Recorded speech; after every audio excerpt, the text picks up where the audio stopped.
Okay, so good afternoon, everyone. Welcome to the October virtual meeting of the Regional Operations and Safety Advisory Committee.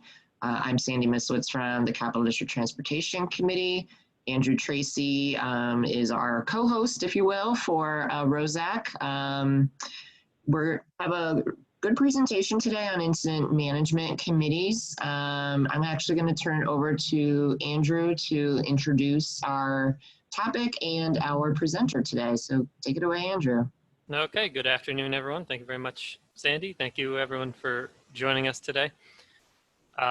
In CDTC's newly updated New Visions Plan, one of the recommendations made in both the safety white paper and in the operations white paper was to explore the formation of a regional TIM committee, Traffic Incident Management Committee. And this is something we discussed briefly back in June at our last ROSAC meeting. And since then, we have been corresponding with folks like Tim Crothers from Federal Highway on this subject, and he gave us some great information, and he put me in touch with Rebecca Gibson Scott of the New York State DOT Office of Traffic Safety and Mobility, who has done a lot of work in helping to organize regional TIM committees across the state and to prepare guidance for best practices for how to form and manage one of these committees. So Rebecca compiled a guideline brochure, the New York State Regional Multi-Agency Traffic Incident Management Committee brochure, which I believe she forwarded to Sandy, who forwarded it to ROSAC members yesterday. And we've asked her to join us today and discuss the brochure and the guidance and to answer our questions about regional TIM committees across the state and what it takes to get the ball rolling on one and what it takes for one to be successful. So Rebecca, are you here on the call right now? Are you, good afternoon, thank you for joining us. I'll just turn things over to you now, Rebecca, and I believe Sandy can give you the ability to share your screen as well if you wanted to share the brochure or any other materials. Okay, I actually have a presentation that I'll run through really quick. Okay, perfect. One quick note about the brochure is that is still technically in draft form. So, but I thought it was in a place where it was good enough to actually get some good information out of it. And so that's why when you see it in the PDF, it does actually have draft plastered on it. It actually isn't a typo. It was intentional because it is still technically draft. But I will give a quick bio of who I am and what I do. I am actually happy to see some faces I haven't seen in quite a few years. So this is nice. I see Tom and Mark Kennedy on here. So hi guys. I have worked for the department for 23 years, all 23 years, except for the first year where I was a rotational junior engineer, have been in traffic and safety. I worked down on Long Island for the first 8 years, and I have been working in main office intelligent transportation systems since 2005. I do all my programs really circle around traffic incident management. So I oversee the HELP program statewide, I oversee the traffic management centers statewide, and I oversee the TIM program statewide. So I've got lots of experience in this, and I've watched numerous regional TIM committees come to life. So I guess that's why Tim thought I might be a good person to share some information for you. Where I'm going to start actually is what we're doing statewide. We actually do have, and this is a quick overview of what I'm going to talk about today, really just a statewide TIM committee, regional TIM committee, and then we can have a discussion about moving forward. The statewide TIM committee we formed in 2009. The intent was really to guide traffic incident management principles and to ensure that all our responders are working together with a common goal to provide quick clearance on our highways and to do it with the same training and the same background, and to really I guess to know and understand what the responsibilities are of everyone on scene so that they can work together to get the job done. It is a collaborative group of police, fire, DOTs, EMS, towing. We have some farther responders, so ag and markets. We have the Saratoga County Animal Response Team on the committee. AAA is on the committee, although they don't attend meetings as frequently as I would like. And this really helps us improve communication and really focus on what some of our statewide goals are.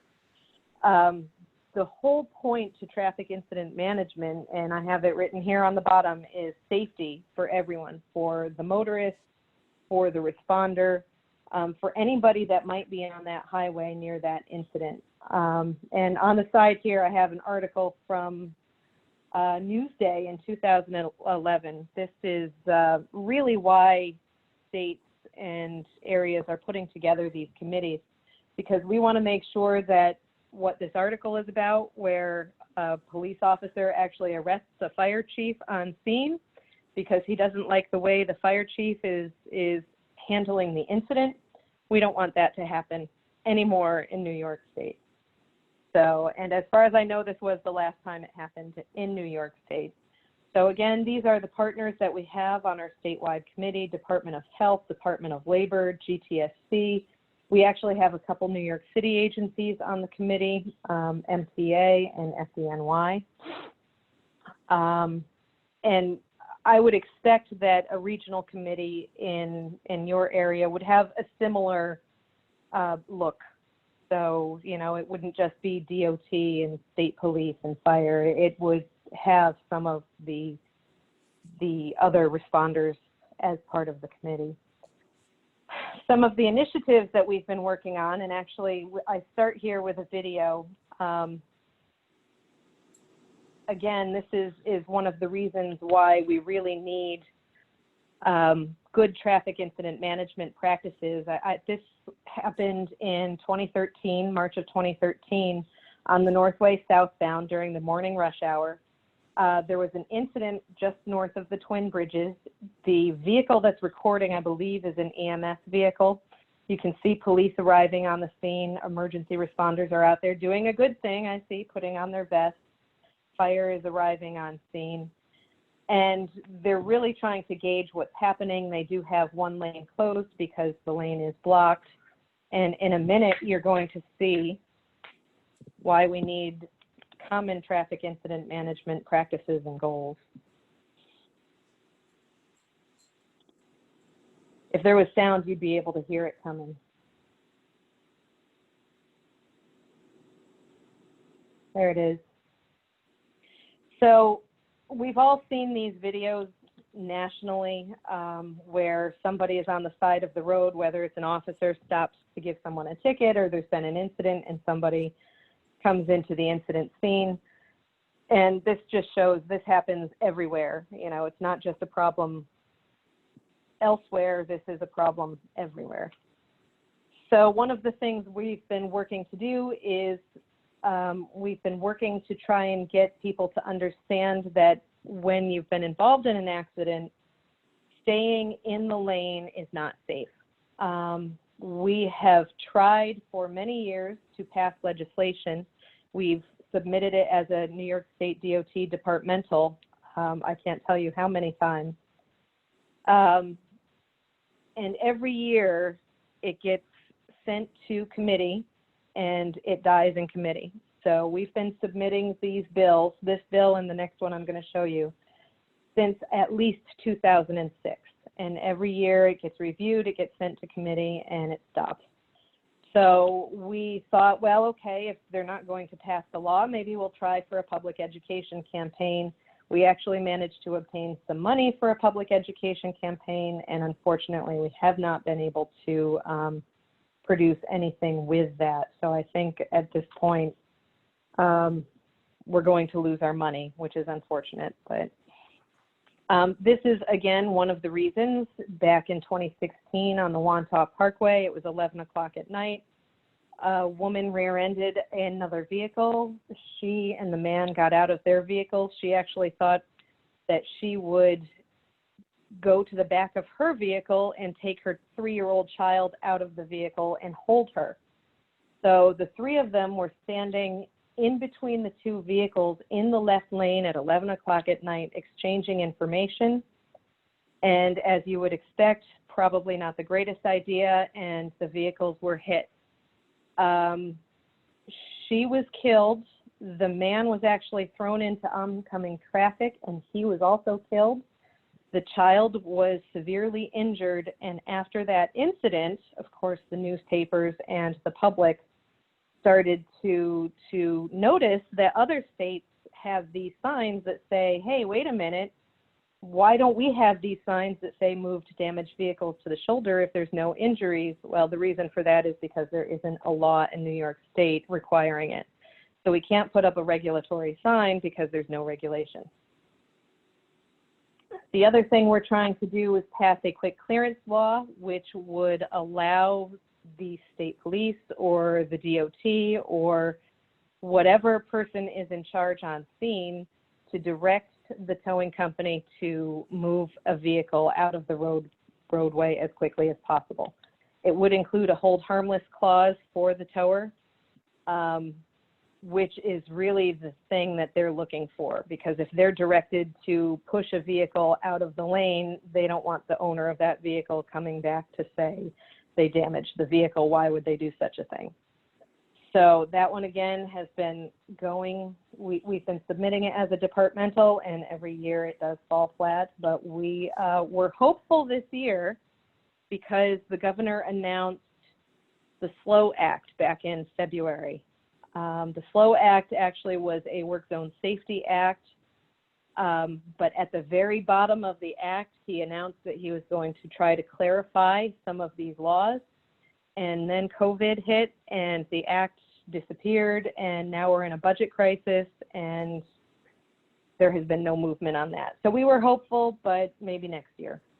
The other thing we've got going on is traffic incident management training. FHWA has a course that they have developed. There's an 8-hour in-person course and a 4-hour online course. They may have actually converted their 8-hour in-person course to a 4-hour course, but it is something that they are pushing nationally.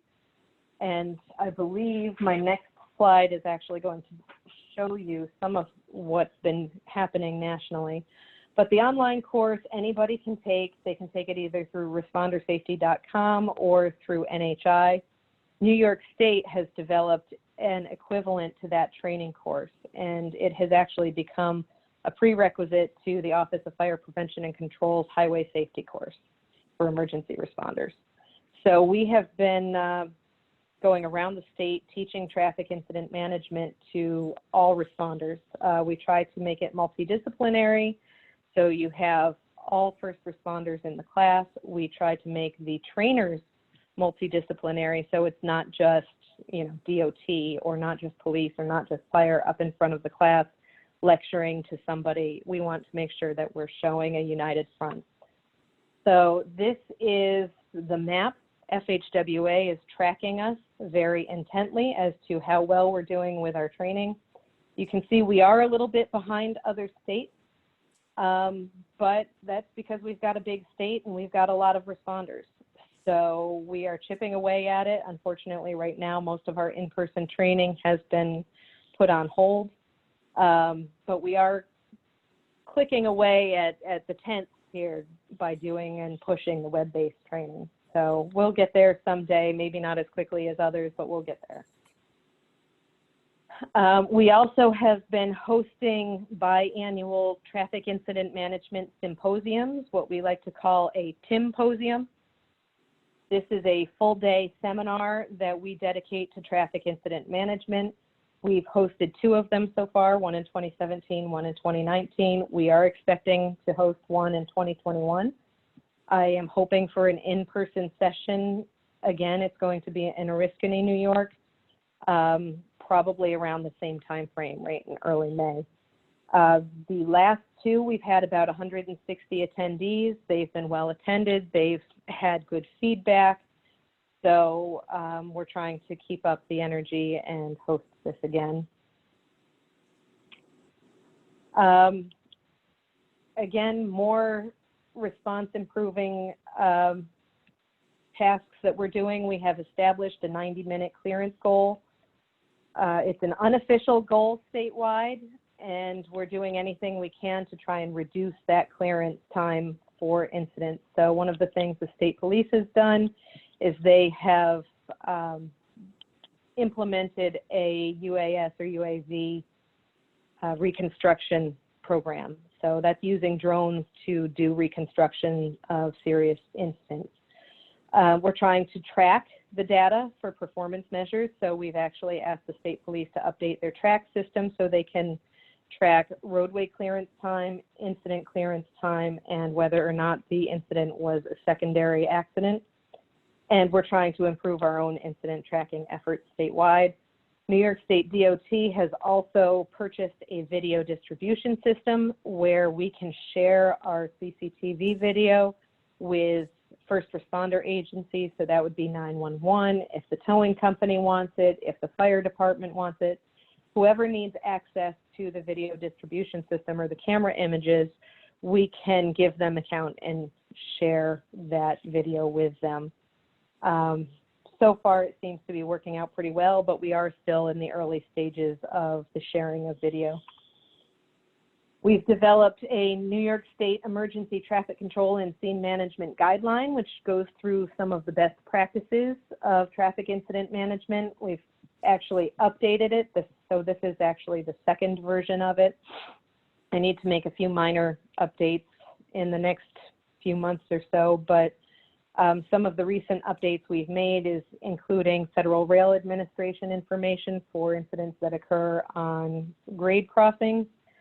We've added incident information when there's animals involved, and county animal response team information, again, for animals. And regional TIM committees are another effort that we're doing to improve our response. So that's what we're here to talk about today. There are numerous regions across the state that actually have implemented TIM committees. Our Buffalo office probably has the oldest and most robust committee, and this photo actually is from their region. They have actually, as part of their committee, have decided that the region needs crash investigation sites. So they worked with New York State DOT and actually built some of these sites. So if vehicles are involved in a crash, they can actually move their vehicles to these sites and exchange information there. It's out of the roadway, and the public knows that this is the appropriate place to be doing that. So as I mentioned, Buffalo, they've been meeting since 2005. We have a committee in Rochester, Syracuse, Binghamton, Hudson Valley, Long Island, New York City, and hopefully soon Albany. Long Island and New York City are our newest regional committees. Long Island had their kickoff meeting in 2018. New York City had theirs just a year ago in 2019. The last three have not been meeting very frequently. Their champions have moved along. Actually, the last four, their champions have moved along. And so some of the committee meeting planning has fallen by the wayside for other priorities. But I am hoping once things start to get back to normal that we bring those back and they start meeting more frequently. Most committees have a chair or co-chair. The New York State TIM Steering Committee has two co-chairs. We have a representative from the public agency, so New York State DOT, and we have a representative from the first responder community. So right now it's somebody who is a fireman over in West Crescent. He's also, he also works for the Office of Fire Prevention and Control, and it's part of his duties as that job to work on this TIM committee. The co-chairs really get together to schedule the meetings. They develop the agenda and they lead the meetings. They kind of guide the rest of the committee as to what we're going to talk about and what's important at that point. Something to take into consideration: do you want to have just one big committee, or do you want to have subcommittees, maybe by county or by corridor? An argument could be made that you have, let's say, a Northway subcommittee, so Albany County, Saratoga County, maybe even up into Warren County if you were so interested. Some of the tasks that the committees can do is to coordinate traffic incident management training and then coordinate all that training with New York State DOT so we can report that to FHWA. They conduct after action reviews, so if there's a major incident on the highway, everybody gets together to talk about what was good, what was bad, what can be improved for next time. You know, anything related to improving and reducing the time spent on scene. And really just general regional networking and discussing local policies or concerns within the area. One of the things we say in traffic incident management training class is, you know, don't exchange business cards on scene. Make sure you know your local responders. Make sure that you have a relationship with them already, because then you have learned already to trust that person, and you know, if they make a suggestion, you're more apt to run with it instead of questioning everything the person does. Some of the committee members, and I do have some names thrown in here because I reached out to my statewide TIM committee. Obviously, our statewide TIM committee has a lot of local people in it, so you're lucky in that respect. But committee members, obviously CDTC, New York State DOT, and the Thruway Authority, so that would be the Traffic Management Center, and I threw Leslie's name on here. The regional maintenance engineers, you want to make sure that you have some of the maintenance guys there because they're the ones from at least DOT and the Thruway who are going out to actually respond to these incidents, so they would actually have on-the-ground knowledge of what's going on. Your state and local police departments, now I'm not saying every local and state department should be on the committee. That would be up to you, but certainly somebody to represent the other local police departments. The fire departments, I have Tom Witt on here. He volunteered to help you guys out with this. I believe he works with the Fuller Road Fire Department. EMS, I have Andrew Johnson on here. He volunteered for that, although he might have to jump through some hoops because he also, in addition to being a Malta Ridge EMS person, works for the Department of Health, and sometimes they don't like him doing extracurricular things. Towing, we have Tom Brennan and Raphael Neves. Tom has a towing company in the area. I see them a lot on the Northway, and Raphael is with AC Towing. Both of them have been volunteered to be on your committee. Raphael as a backup to Tom.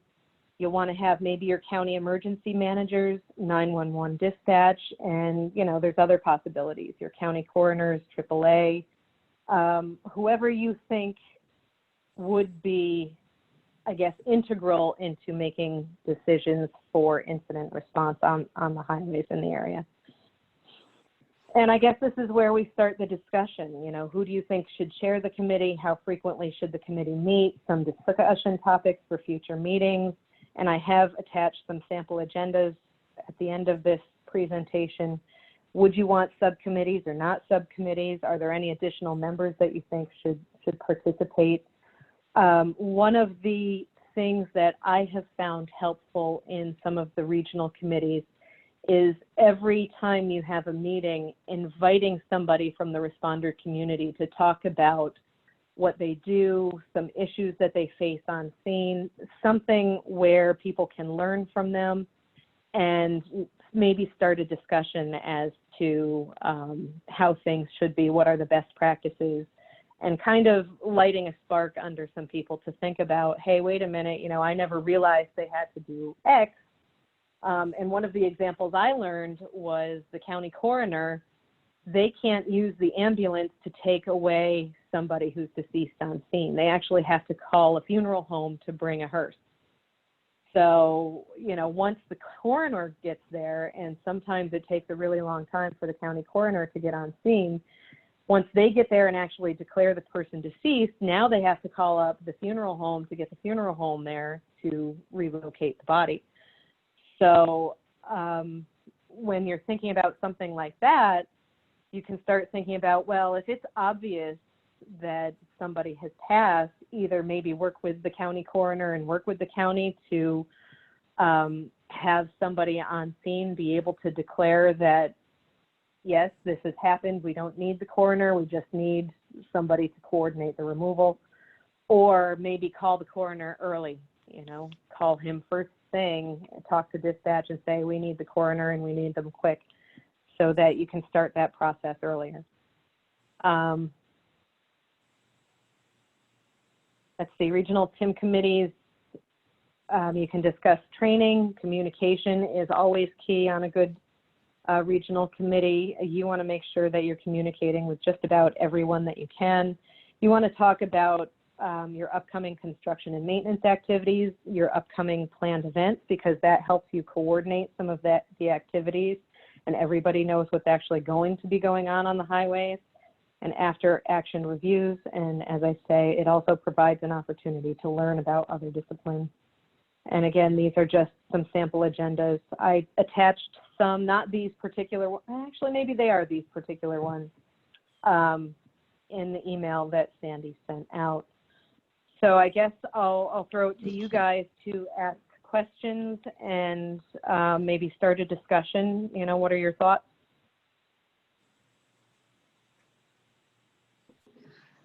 Great, thanks, Rebecca. I'm going to have you stop sharing your screen so we can have some discussion. Andrew, did you want to kind of facilitate that a little bit? Well, first I'll ask Rebecca, would you be willing to share those slides with us? There's a lot of great information on them. Yeah, absolutely. I can do that. Okay.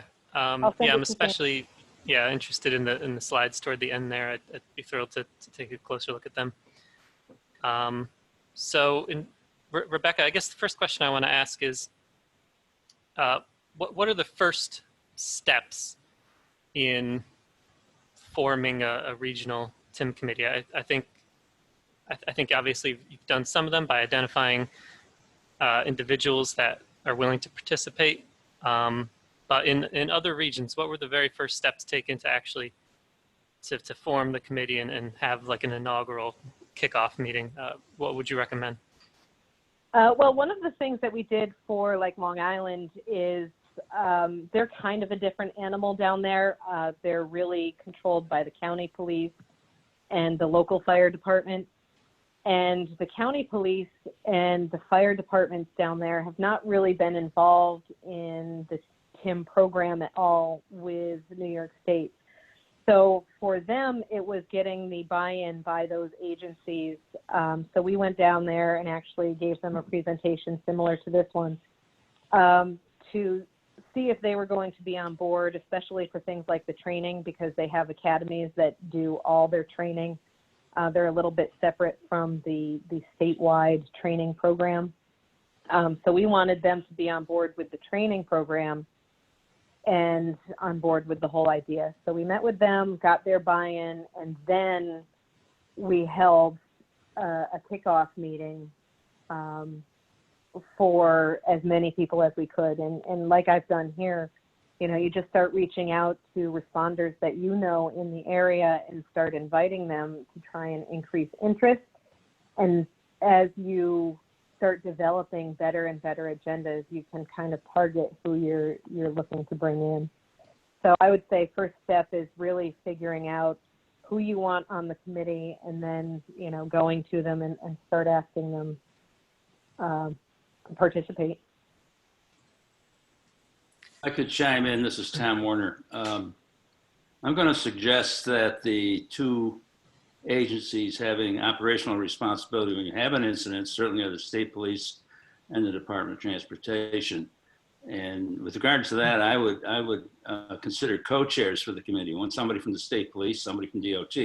And I would start it all off with the regional director and the Troop G commander getting started, identifying a champion in both of their respective agencies. And that would be the first step, coming right from the top and to lay out the expectations. And that's how I would get started. Right. I agree. I mean, the MPO, we're certainly willing to help and to try to bring people together as well as we can. And but you know, we're not responding. Sandy and I aren't a responding agency, obviously. So we would really need these incident management involved agencies to be active, to present at the meetings and to facilitate the discussions. I think you're right that you know, first responders of all kinds, as well as the DOT, would really need to be the lifeblood of the committee. So I guess moving forward, I guess maybe maybe the MPO could take the first step moving forward and reach out to all the individuals that Rebecca identified, and we can reach out to the ROSAC committee for additional contacts from responding agencies, especially local responding agencies, and gauge interest, and maybe try to just organize an inaugural test the waters kickoff meeting to see what the participation level might be like and the interest level, and to try to identify champions, as Thomas suggested. I think that's very important. Rebecca, you mentioned there's a few regional TIM committees that are no longer very active because their champions have retired or otherwise moved on. Yeah. But so my take on that is that it's very important to have champions who are able to remain active. So maybe you can help us identify individuals from the New York State Police or NISDOT or other agencies that could serve as these co-chairs or champions for our committee. Yeah, I think we can definitely help with that. Unfortunately, when it comes to champions, sometimes people do a thing because they're told they have to do a thing, and sometimes people do a thing because they're really interested in making sure that the thing happens. So I do hesitate to really point fingers at, well, right, these people or those people will lead, but it's a starting point. It's certainly, you know, we can invite them and show them what it is and explain why it's important.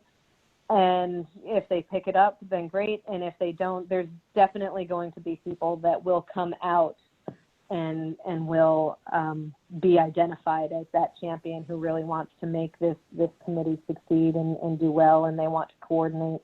A couple of those people on that list I sent you are very much those kind of people. Whether or not they're going to have the time to lead, I have no idea. One of the things I should also mention is most of the other committees around the state, not all, but many of them have been led by their New York State DOT regional emergency manager. And as I say, you know, some regional emergency managers take traffic incident management very seriously. Some of our regional emergency managers wear 5 different hats, and so traffic incident management is further down on the priority list. I don't even remember. Brian, maybe you can help me out here. Who is your regional emergency manager? Is it Evan? No. Well, it was Steve Alaco. It was. And then there was a new person, I think, but Steve was still handling a lot of the work. But I can't remember who the new person is. I could go look it up, but I can't either. So yeah, so far I don't know if that person, whoever it might be, if they're really even engaged or know what traffic incident management is at this point. So that would be another person that we'd want to start getting involved and see what they may pick up, because that person might be the person, as Tom says, from New York State DOT that gets assigned to this project. I have 2 quick questions. One, Becky, the folks that are in the capital region that serve on your statewide committee, Have they expressed, an interest, if there's a gap, is there a need? I mean, what are you hearing from them in terms of what they're seeing here in the capital region, if anything? They have never come out and said, it would be really great in the Albany area or the Saratoga area would be a committee. They've never come out and said that. I have said that, but that's just me. It's because I've seen what the committees can do around the state, and every day when I drive the Northway, I can see some things that maybe aren't being coordinated as well as they could be. So they have never said that, but I do think it would be a great idea. I would love to see it. I've always wanted to see it here in Region 1. Years ago, there used to be these little task force meetings that the TMC would go to that would talk about, and the one I remember most specifically was in Saratoga County, where every May they would meet really about the summer season, and it would be DOT, the state police, some representatives from SPAC, some of our construction staff, and they talk about what construction projects were coming up, what major concerts were coming up, and they talk about traffic planning in the area for the summer. But that's the closest that I've seen Region 1 come to a good, robust committee. Go ahead, So I Brian. agree. So we've talked about this. First of all, I found out who the regional emergency manager is. The last list I have has Jim Huber of Highway Maintenance is our acting regional emergency manager at the moment. Okay. So there were two, and I think there might have been a third committee that was shared with Region 2. And they were based on state police zones. So Zone 1 is Albany and Rensselaer for Troop G, and Zone 2 is the North Country, and that's the one you were talking about. And in talking about these things with people who had been in them, including Bill Trudeau, who I see is down there, is that, there's got to be a certain amount of repetitiveness to the discussions. At the time, there were a couple of really bad things that happened. What was the spill of limestone at the Twin Bridges, and then right after that, I think there was a horse trailer overturned, and you had injured and dying horses all over the Northway, and those things kind of said, aha, yes, no, we should be talking to each other. But after a while, people are like, okay, we've got this. We know how to deal with this. Now, of course, many of those people have long since retired or gone to greener pastures. And so redeveloping those discussions again is certainly a good idea. But the important thing is that, I was told when this kind of concept of setting up a TIM committee for our region came up was you have to keep it fresh, doing the after action reviews. Again, you're going to particularly lose the law enforcement and the fire and the EMS people, unless it's like, aha, okay, this is something that I can apply every day and is important to keeping me and my people safe, and good reasoning why. I agree, Brian. I think that's a good point, is making sure that it is interesting and people want to go for either the camaraderie or to learn something new that applies to their day-to-day, and not just go to point fingers at each other to accuse each other of terrible things on the highway. Are there currently any post-incident meetings to look at to see what was done correct, what could have improved, or basically as a team, or at least the responding folks, the state police, the emergency providers, DOT, get together and say on a major incident and just compare notes to see whether there's opportunities for improvement? I work on the kind of the back end of operations. Leslie Bassett would be able to tell you more about that. Okay. I make sure all the whiz bang toys work and the signs and the networks and all that. But I do work closely with the state police and Leslie Bassett. And I don't, remember seeing things about, oh yes, we have to, do an after action meeting for this fatal accident or what have you. Again, we did a lot of that for a while. We did a lot of meetings for big concerts and SPAC in the track and all these things. And then people are like, oh yeah, we know what we're doing and we're not going to do this anymore because we got other things we got to take care of. So, again, it might be, but for people early on, it was a tremendous asset, and they said so. So again, it's a question of maybe finding somebody who had been involved. There was a guy up in Clifton Park, the Clifton Park emergency manager, something like that. He was, wow, this is great. I wish we could have done this earlier. But I think, again, that person is probably long since gone. He might not be. I actually reached out to the Saratoga County Regional Emergency Manager. I haven't heard back from him yet. No, this wasn't. Yeah, interested. this wasn't the county. This was somebody in Clifton Park. Oh, okay. Oh, Clifton Park specifically, because he is out of Clifton Park. But he also is very interested in traffic incident management, so I thought of him almost immediately. Yeah, and I guess to your question, Tom, I think there's always an incident that we can go back to and look at and maybe gather everybody together to talk about. There's things that happen on roadways all the time that John Bassett and I are constantly talking about and saying, well, why did it take 4 hours? Did they really need to have the road entirely closed? That kind of thing. There's almost always some sort of incident in recent history that we could look at. Can I ask another question?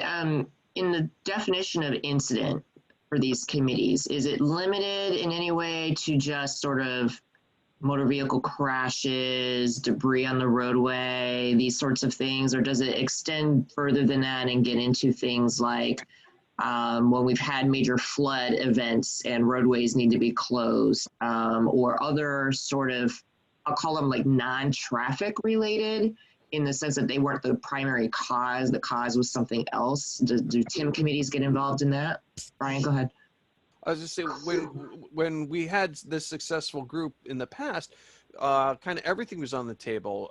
Natural disasters, but again, the special events, Larkfest and SPAC events. We had this thing where you had Dave Matthews and the Travers were the same weekend, and or things like the air show, the Glenville Air Show. Again, all of these things where you have multiple agencies managing traffic and movement, and the Glenville Air Show is in Schenectady County, but it's right next to Saratoga County, and so it was affecting things in both counties and the state police, and we had aircraft over it, doing surveillance. So again. Yeah, I mean, again, anything where all of these agencies have to work together in operations.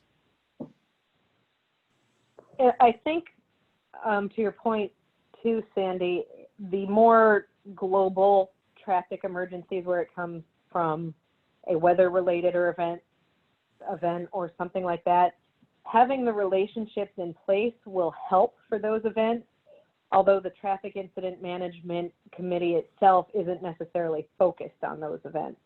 So I think building those relationships actually help for those bigger, more global events, but not really the intent to the committee to solve all those problems.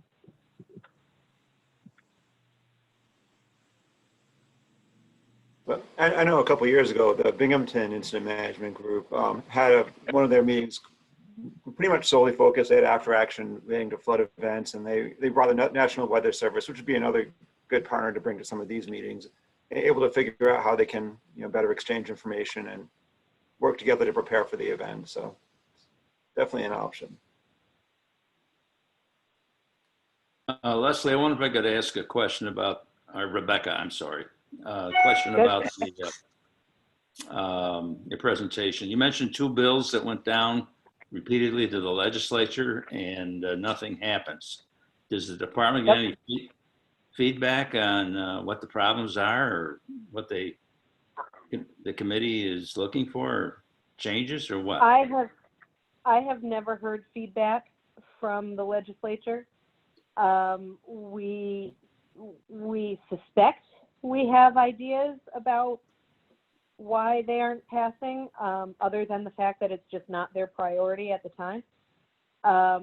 But yeah, we've never really gotten feedback. They've never reviewed them and sent them back to us to say, you know, if you just change this language from this to that, you might have a better chance. They've never given us that.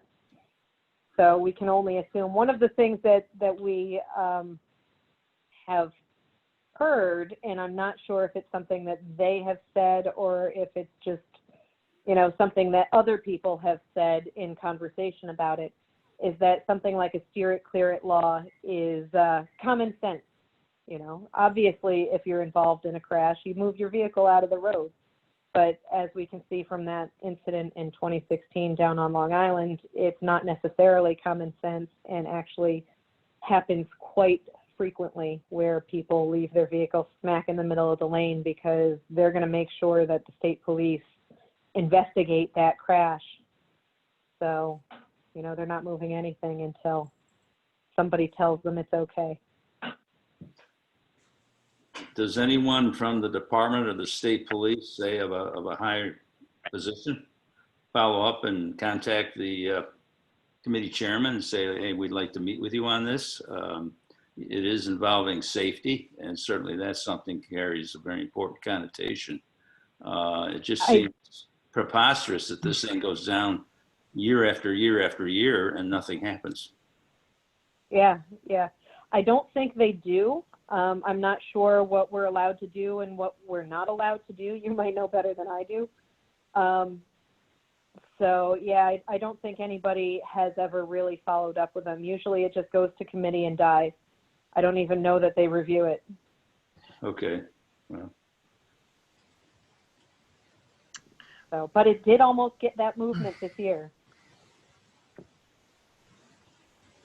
I think we have time for one more question, and then I'd like to close this conversation and move on to the other items on the agenda. Any last questions or comments? Okay, thanks. You know, again, this is the first conversation we're having on this. I think we have some good ideas in terms of next steps, who to talk to, and thank you, Becky, for identifying already for us some potential participants, or at least people we can talk to. That's really helpful.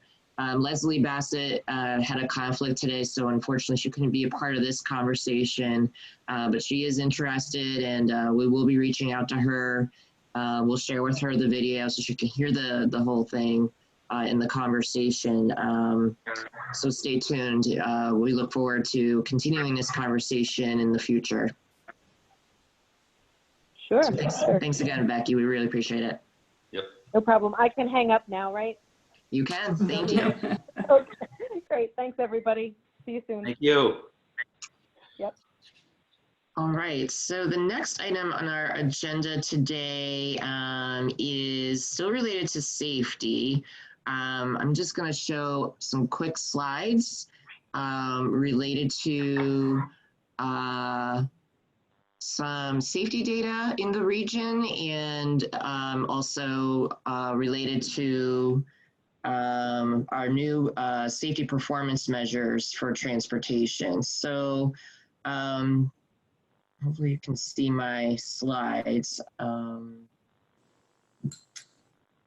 So the NISDOT has issued their new safety performance measures for 2020. I wanted to show you and remind you of where we're at as a region. I do need to update this information as the 2018 fatality data was preliminary when I put this table together. It's now final. at NHTSA. It might not change things significantly, but just wanted to point that out. But as you can see, you know, in 2018, NISDAT had, and I'm using 2018 because that is the most recent year of complete data that we can actually use in comparison purposes. So in 2018, the NISDAT reduction targets for the 5 federal performance measures are shown here in the first column. Reduction of 5% of fatalities, 3% in the rate, et cetera, et cetera. We looked at a 5-year rolling average between 2011 and 2015 and compared it to 2014 and 2018 for the CDTC 4-county region. And as you can see, the percent change over those time periods and how we compare to what the state target is. And as you can see, we did reduce our fatalities a little bit. We did reduce our fatal accident rate, our crash rate. But our serious injury rates have gone up, as have our non-motorized fatalities and serious injuries. At the time in 2018, you know, there was more, you know, more of a kind of an aggressive approach statewide. The targets have come down quite a bit in terms of the numbers because we've made progress. So it's harder to get those incremental changes over, you know, in 1 year to the next because we're doing so well overall. So I wanted to just share with you quickly what the current targets are for New York State. And I apologize, I am jumping around to another, I have a lot of screens open, which is always a bad thing. And I don't even see it right now. Oh, you know why? It's on my other computer. Well, I will just read you the targets, but basically the methodology that NISDAT uses in preparing, and I misspoke, these are the 2021 targets. So the way the Federal Highway Administration does these performance targets, it's forward-looking. It's basically trying to estimate based on existing trends where we'll be in the future, which is kind of an awkward way to do it because, again, we don't have the crash data complete for 2019, and we're only a part way through 2020. And as you can imagine, 2020 has probably thrown everything for a loop, as I'll get into. But the new targets for each of those 5 categories for this year are basically a reduction in each category of 2%. So those proposed targets are going to CDTC's planning committee at our next meeting, which is next week, for adoption. We have to incorporate these into our regional transportation plan, and they will also assist us in guiding our planning and programming work with respect to safety. So we try to do our best to work on a range of initiatives. As you know, we have the local road safety action plan that we just completed. The state is working on a statewide roadway safety departure action plan, which should be released later this year. That will have some additional systemic treatments approved for use here in New York. So there's a lot of tools in a toolbox for how to approach making progress on these. But with that, I wanted to show you where we're at as a region in this most recent time period. And again, this won't relate to percentages and comparisons because this data is not quite complete yet. But at least it will give you a sense of where things are today. So let me get back into this.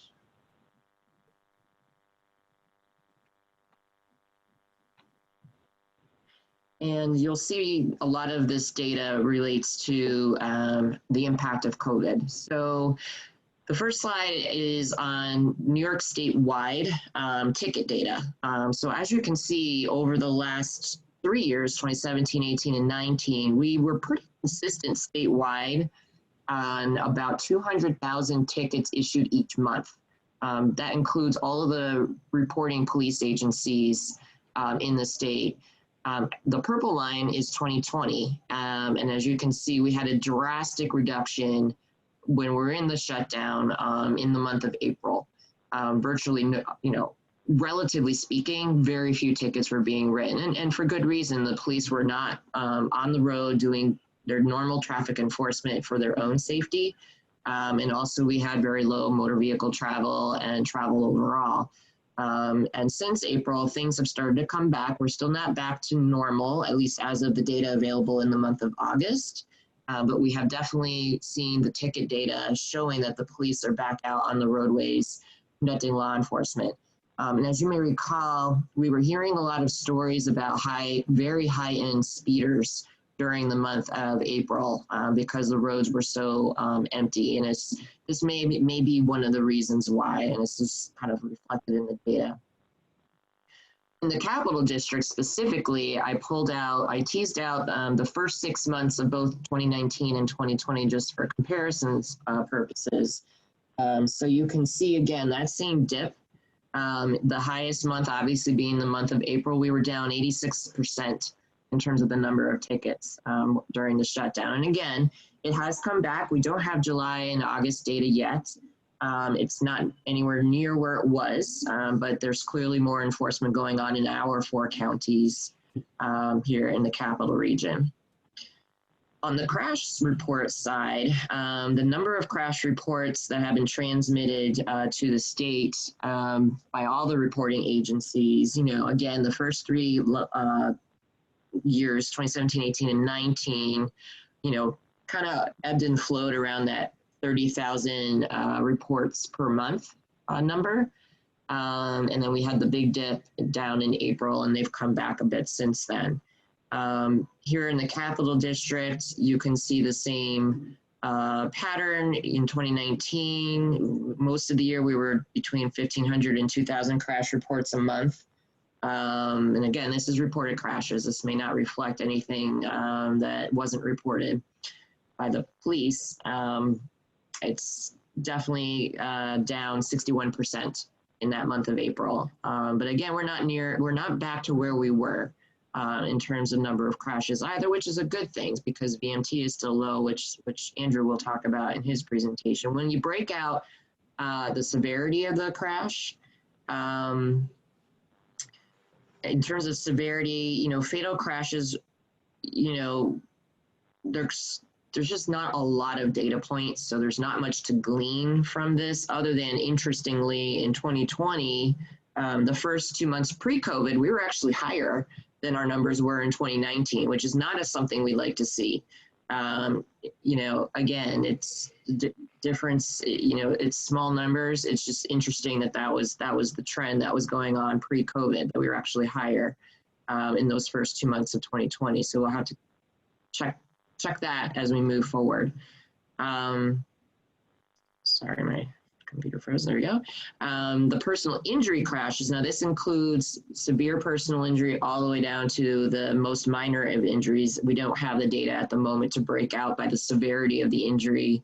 But as you can see, pretty consistent month to month, maybe between 350 and 450 crashes had an injury reported of any kind. And the big dip down in April, we were down about 65% in that month of April. And we are coming back a little bit again, but traffic is not what it was before. On the property damage side, very similar pattern. We tend to have, for some reason there was an uptick in November, December last year. Would you see that same dip in April, which was about a little over 60%. So, those are sort of where we are at regionally with the COVID impact on safety. We anticipate there being more changes to come. We'll be further tracking that in the coming weeks and months. At our next meeting, I expect to have some more detail, a closer look at our regional crash picture now that the 2019 data has been finalized by ITSPR. And we can use that ALICE crash database as well to do a deeper dive into and add to what we have had historically here in the region. So Any questions about any of that or any reaction to what you are seeing in that data? Okay, the biggest challenge I think that this year will present moving forward is what happens with these performance measures that the state is required to calculate under federal law, and how you do that given what I just shared with you.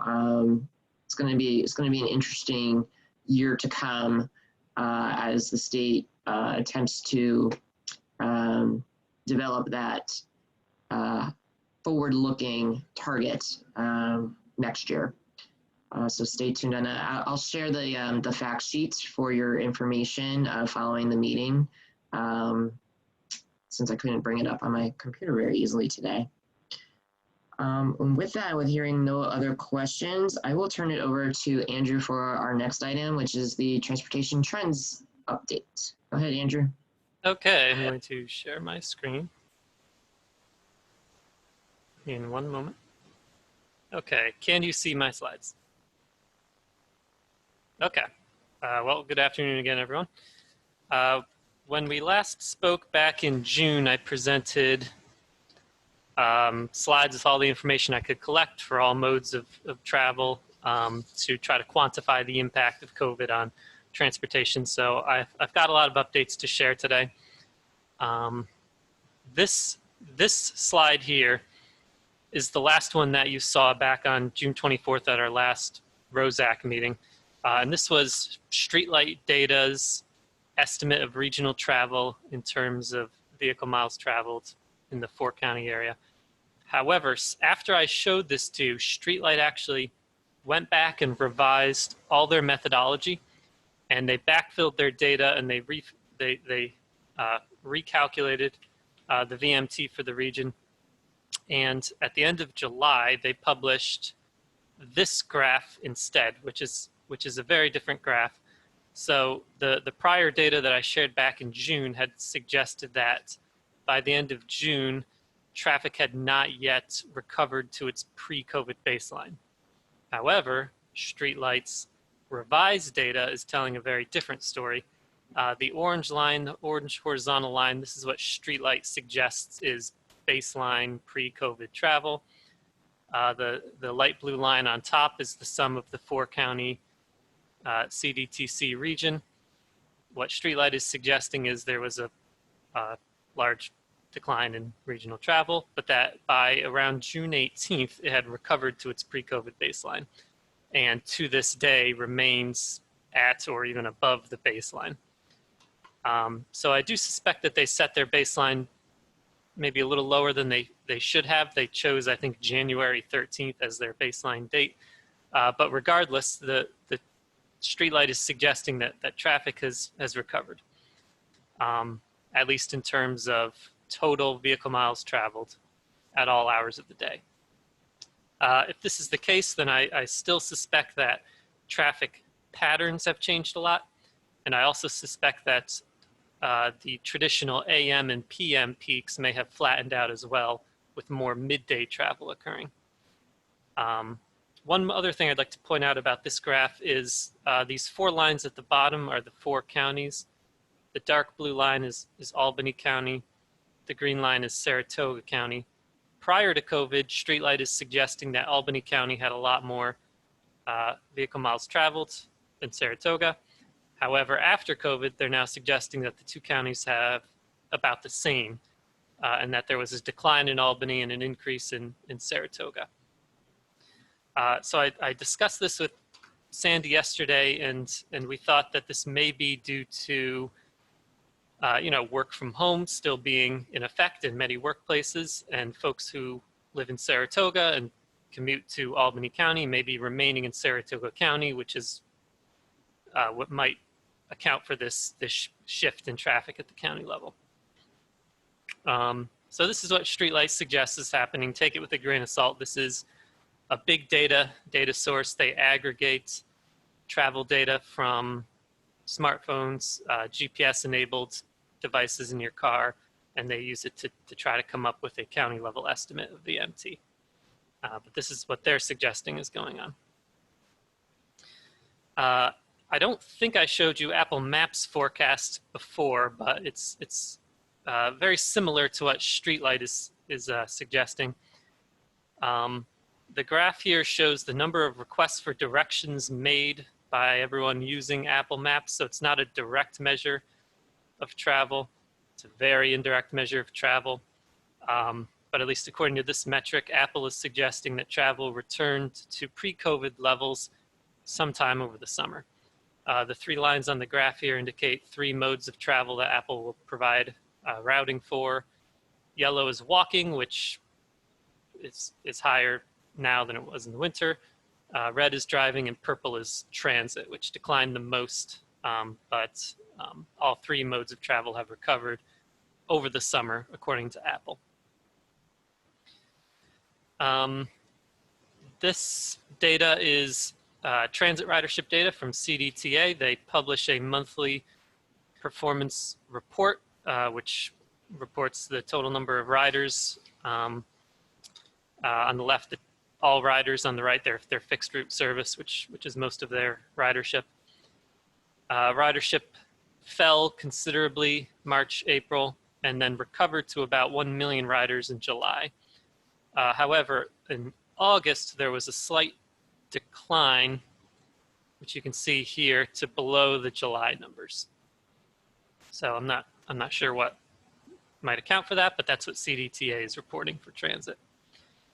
And that is actually backed up by what Transit App is reporting as well. Transit App is a smartphone app that provides transit routing and transit planning tools. And Transit App reports their app usage daily by metro area. So I downloaded the data for Albany and plotted it here. And their tool also suggests that there was a big decline, it recovered, but then it declined again. In this case, the data here is through just a couple of days ago. I think I updated this on Monday.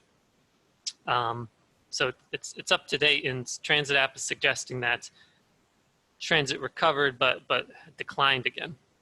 So this is something, I'm not sure if this is real or how to explain it, but maybe the next time we're having a discussion with CDTA, we can get their thoughts on it.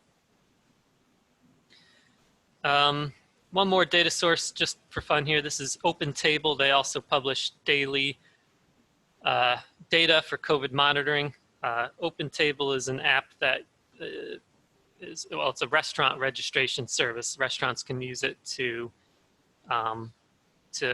enable people to book reservations at their restaurants.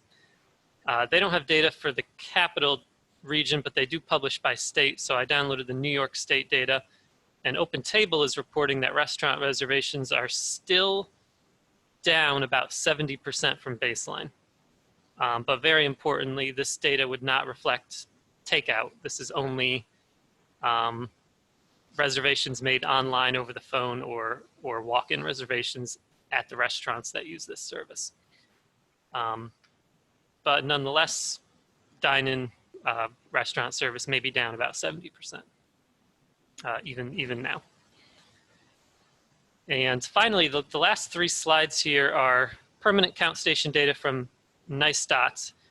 I presented data back in June that was current through the end of May, and I've been politely harassing Highway Data Services ever since. And about 10 minutes before the ROSAC meeting, they sent me an Excel file. And so if I looked a little distracted during the meeting, it was because I was frantically making these charts in Excel, but I finally have up-to-date data now for the 3 permanent count stations in Region 1.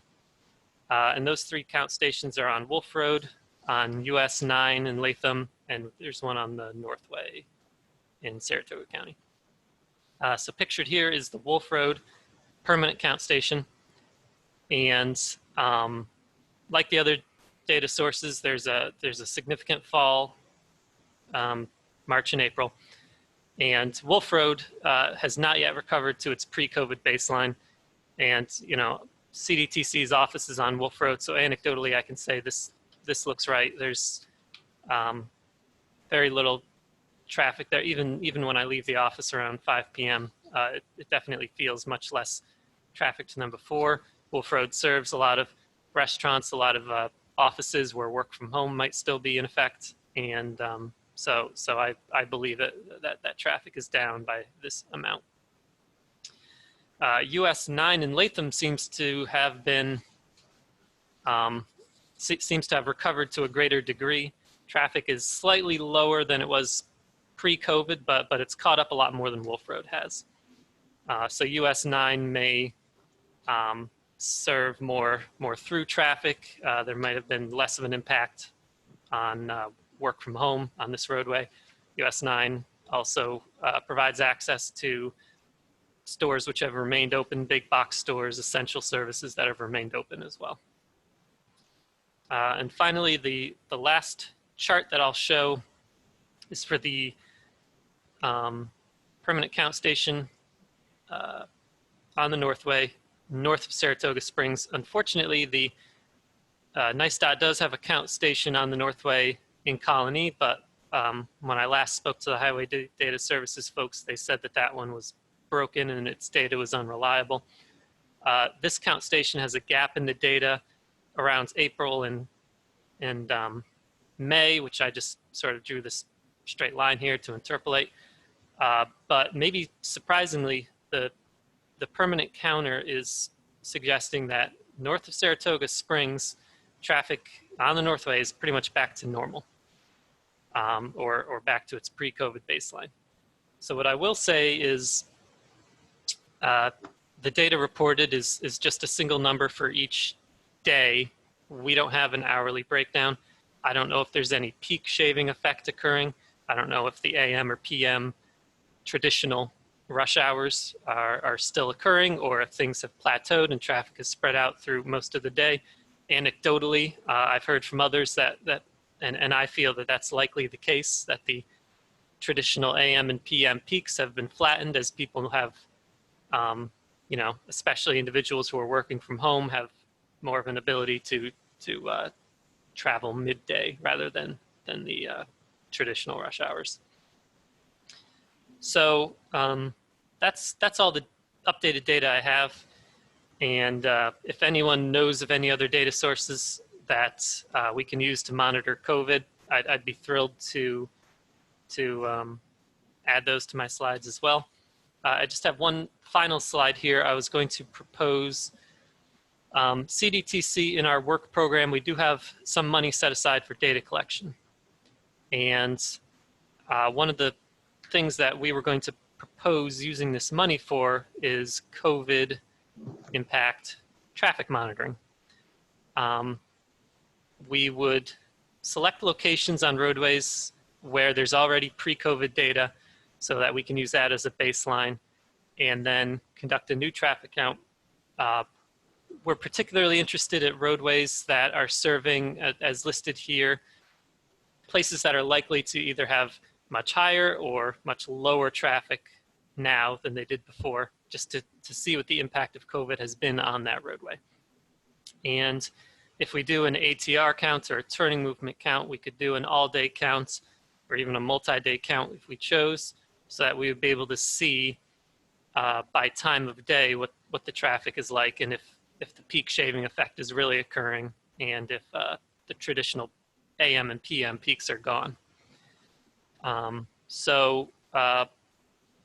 Me and some of my colleagues were going to put together a proposal and bring this to the leadership here and see if we can do some counts around the region. This would also be helpful for our general planning purposes, so that we at CDTC would know when things have sufficiently returned to normal or new normal and traffic is stabilized, so that we can sort of resume our planning initiatives that are dependent on traffic data collection. The big one that I'm interested in is the regional signal timing program, which is on hold due to COVID. But at the moment, I'm not really sure when to say things are back to normal and we can start doing that. But data like this might help better inform that decision. So I just wanted to open up the floor to everybody. I just want to know if you if the ROSAC thinks that data collection like this would be worthwhile, if there's any locations where you think traffic has been impacted a lot, and that even in the medium or long term, things may not return to normal. So I'll open the floor. Any thoughts on COVID monitoring? Well, I know the traffic, I'm familiar with 146 up in the Clifton Park-Halfmoon area. Okay. It doesn't seem like COVID's affected it at all. It's just almost gridlock it sometimes. And Gridlock, 5 p.m. or midday or all day? sometimes, well, not all day, but even on Saturdays, midday, certainly when the Shenandoah campus lets out, it's been backing up right to that new roundabout. Okay. In towards the west and to the east, all the way down to the next signal at Maxwell. Right. But that's temporary, and I guess that's with the school. But just that 146 Route 9 intersection, that whole area, all four approaches, just lots of traffic, and I can't see where COVID has had any much of an impact on it. Right. Just anecdotally for me, things certainly seem back to normal on Central Ave, and even midday. If you travel down Central Ave, it can be pretty congested. So I definitely feel that there's new traffic patterns now, and some roads that were formerly congested are no longer, and then others may be even more congested than they were before. So. I think one of the sort of screening tools we'll use for identifying some of the locations was our congestion operations map that was part of the New Visions plan. If you may recall, there was a map that we showed us sort of the most congested segments on the arterial and the interstate systems in the region. You mentioned Route 9 in Clifton Park, that's certainly up there, or 146, I should say. The highest one really is Hoosick Street in Troy, and then Central Avenue in the Village of Colony. Again, anecdotally, because we happen to be around the Village of Colony a lot, there have been days where I've seen some of the traffic that we used to see, but it's still not consistent, and it's certainly not where it was pre-COVID. So there are definitely variations throughout the region. We do feel like the Shen example, a lot of parents are driving their kids to school. There's a lot of people doing things with the schools that are completely different than they were 6 months ago. So the school, any place where there's a school, we feel that there's probably going to be a significant shift. I can speak for my own personal experience. I had to pick up my friend's child from school the other day. It took an hour and a half because of the traffic. So, there's definitely going to be some shifts in peak hours. There's going to be a shift in patterns depending on the land uses surrounding a given corridor. So schools and certainly offices, I think, are two big drivers for our region in terms of the changes in traffic patterns. Again, not to leave out the bicycle and pedestrian piece, we've seen an uptick all around the region on bicycle and pedestrian travel. As part of the proposal that Andrew just mentioned, Jen is going to pitch the idea of perhaps getting some automated traffic counters for bicycles.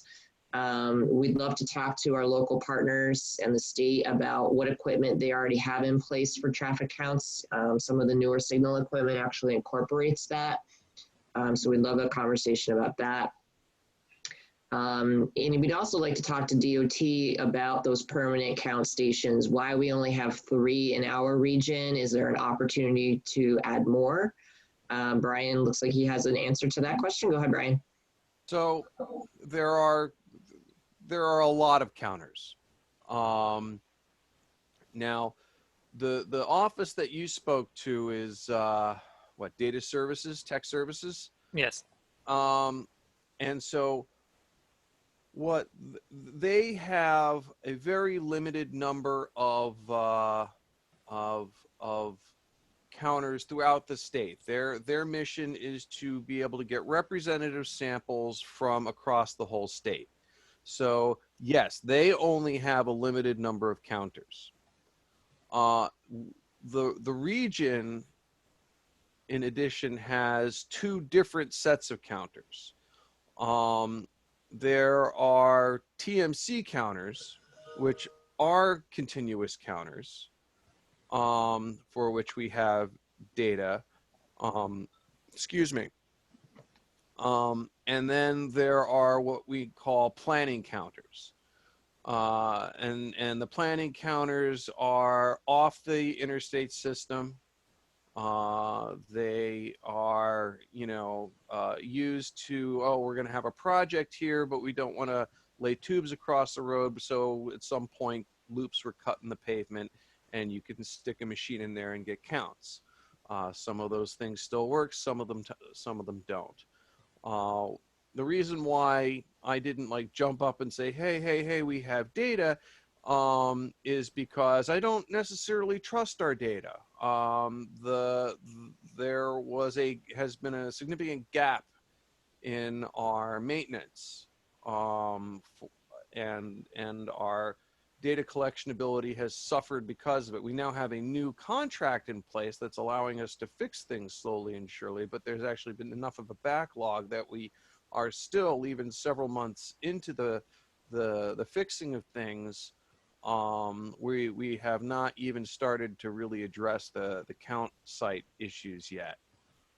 So I might have data, I might not have data. Right. All right. Well, thank you very much, Brian. And if you have everything, I do understand there's more than just those 3 permanent count stations, because when you download the CSV file from the Highway Data Services Bureau webpage, there's a bunch of counters in the region 1, but some of them have some gaps in the data. Some of them just don't report any data at all, at least not for 2020. And then others, I was just advised over email that they may not be functioning properly. But as you mentioned, if you have any data, COVID era data that you feel is reliable, that you're willing to share with the MPO, I'd be thrilled to take a look and throw it up on a slide for the next ROSAC. It would be helpful to us to try to paint the picture of what traffic patterns are emerging in the region now. Yeah, I can try to assemble things. Like I said, it's figuring out what's working or not may be more of a challenge than it has been. But I'll see what I can do. Right. I just wanted to add to what Sandy talked about with the trail counts. Just a point of interesting data is we've been doing counts, and the trail use on the Zim Smith Trail at Goldfoot Road is up about 400% since 2016. So, and then conversely, the Albany Shaker Trail and the British American Office Park is down like 75%. So it's consistent with traffic. So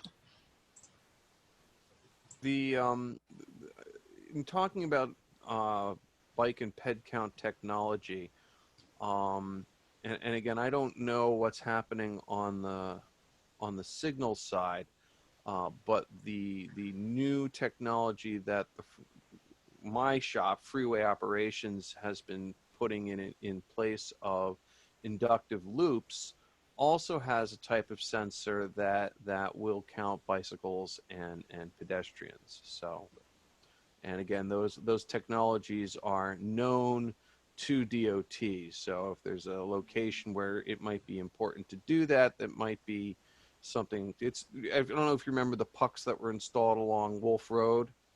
It's that same company. So,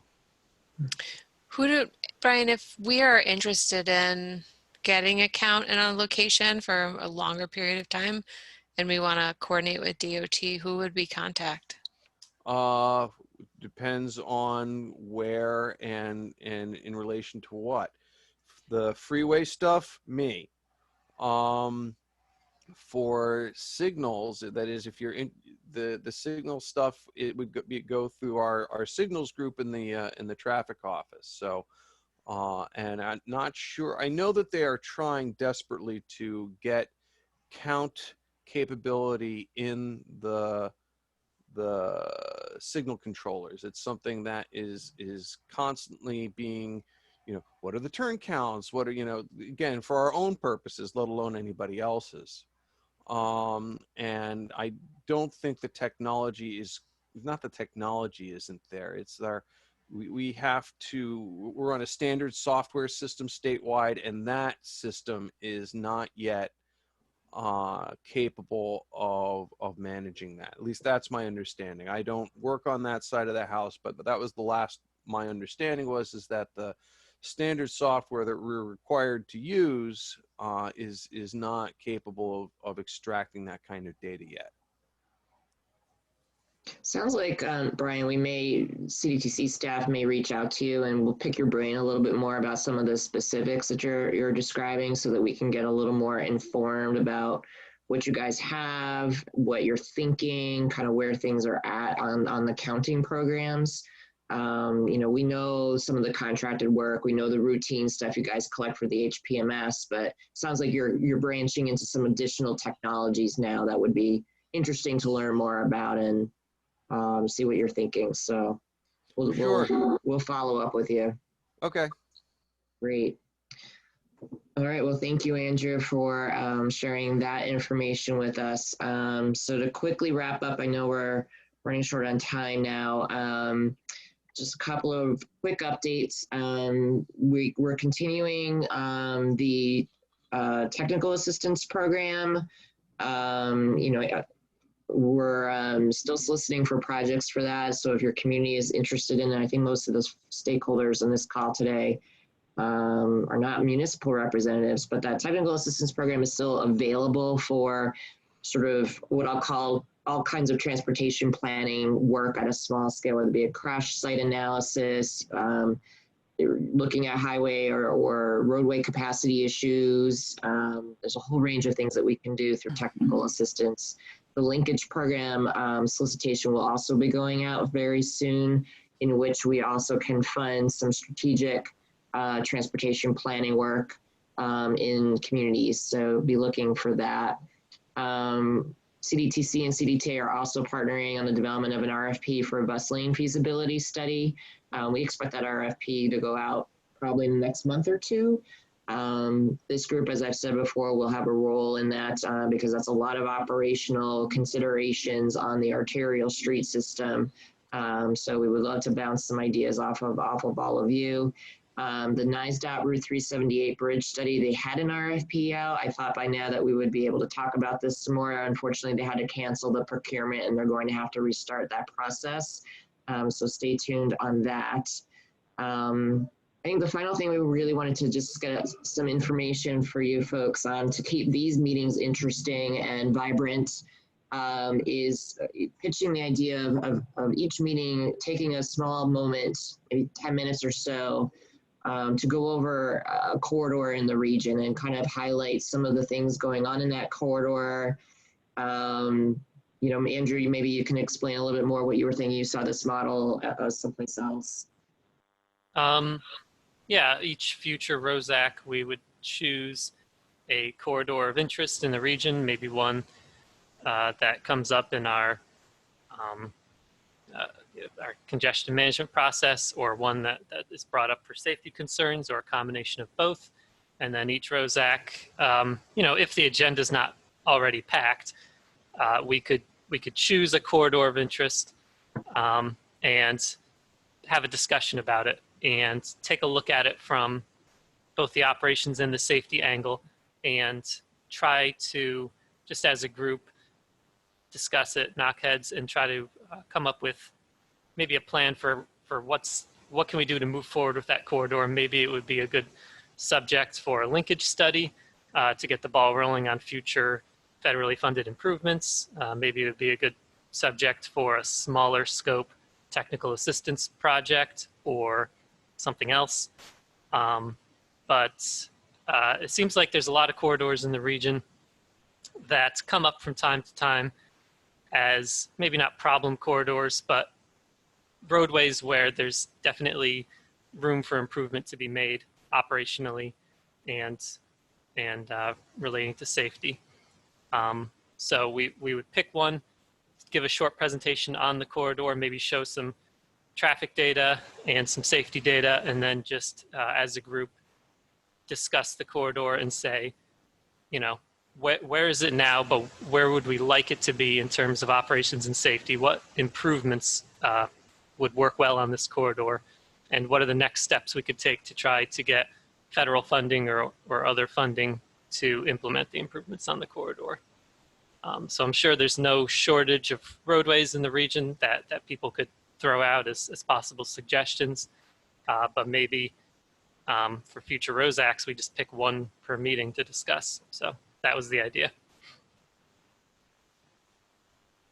So would that kind of concept be of interest to you? And the other way to look at it too would be, you know, sort of a best practice approach. You know, I'm thinking of a roadway like Madison Avenue where we've had a lot of changes operationally and kind of, you know, doing a look back, see how things have changed, how things have improved, lessons learned, those kinds of things.